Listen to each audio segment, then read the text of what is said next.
Hello, Son of God, and my brother.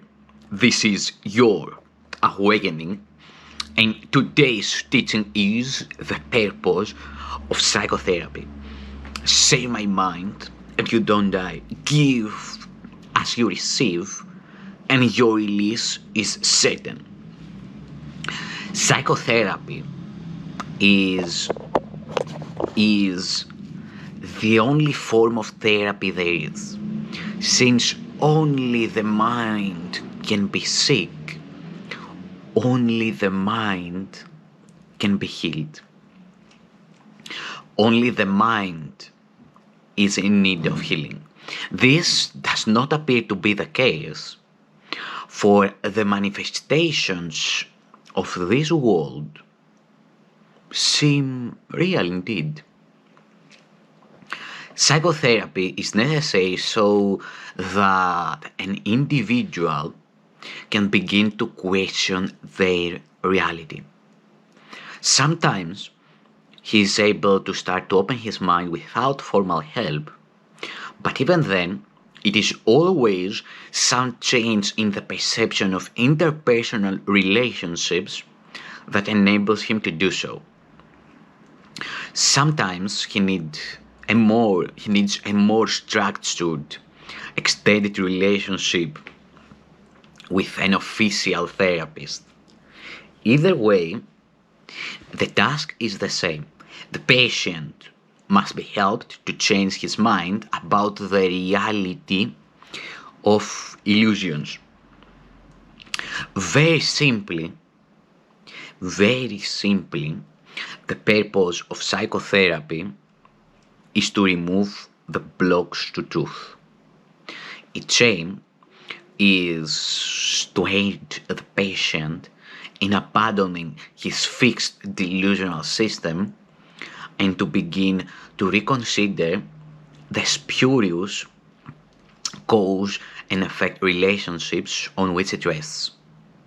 No one in this world escapes fear, but everyone can reconsider its causes and learn to evaluate them correctly. God has given everyone a teacher whose wisdom and help far exceed whatever contribution an earthly therapist can provide. Yet there are times and situations in which an earthly patient-therapist relationship becomes the means through which he offers his greater gifts to both. What better purpose could any relationship have than to invite the Holy Spirit to enter into it and give it his own great gift of rejoicing? What higher goal could there be for anyone than to learn to call upon God and hear his answer? And what more transcendent aim can there be than to recall the way, the truth, and the life, and to remember God? To help in this is the proper purpose of psychotherapy. Could anything be holier? For psychotherapy, correctly understood, teaches forgiveness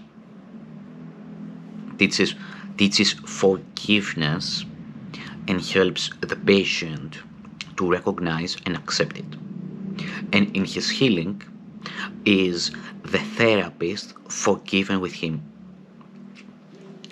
Everyone who needs help, regardless of the form of his distress, is attacking himself, and his peace of mind is suffering in consequence. I repeat, this is very important. All is important. Everyone who needs help, regardless of the form of the distress, is attacking himself, and his peace of mind is suffering in consequence.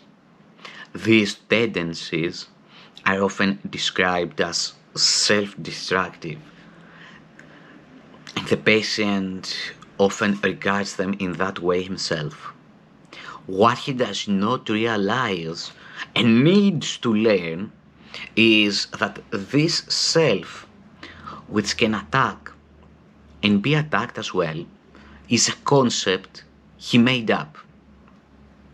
Further, he cherishes it, defends it, and is sometimes even willing to sacrifice his life on its behalf, for he regards it as himself. This self he sees as being acted on, reacting to external forces as they demand, and helpless amidst the power of the world. Psychotherapy then must restore to his awareness the ability to make his own decisions. He must become willing to reverse his thinking, and to understand that what he thought projected its effects on him were made by his projections on the world.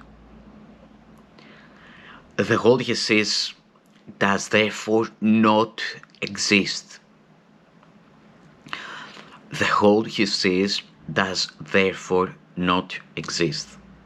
Until this is at least in part accepted, the patient cannot see himself as really capable of making decisions, and he will fight against his freedom because he thinks that it is slavery. The patient need not think of truth as God in order to make progress in salvation, but he must begin to separate truth from illusion, recognizing that they are not the same, and becoming increasingly willing to see illusions as false and to accept the truth as true. His teacher will take him on from here. His teacher will take him on from there as far as he is ready to go. Psychotherapy can only save him time. The Holy Spirit uses time as he thinks best, and he is never wrong. Psychotherapy, under his direction, is one of the means he uses to save time and to prepare additional teachers for his work. There is no end to the help that he begins and he directs. By whatever routes he chooses, all psychotherapy leads to God in the end. But that is up to him. We are all his psychotherapists, for he would have us be healed. He would have us all be healed in him. I repeat, we are all his psychotherapists, for he would have us all be healed in him.